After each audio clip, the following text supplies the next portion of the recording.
welcome to the review channel. Today I'm just going to show you this mouse I bought, guys.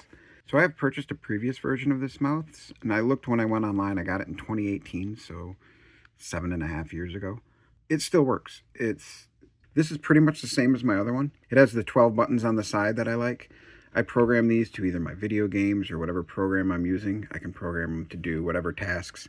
And then in certain programs or other games, you can program macros, so like copy, paste, etc.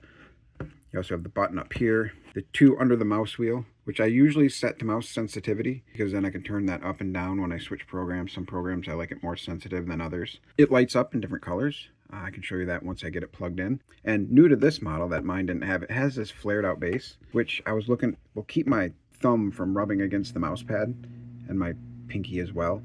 And I think that's going to keep it from getting dirty like it always does. It gets dirty, it starts to look gross. This is going to help reduce that by not letting my hand come in contact with the mouse pad as much. So here it is all lit up.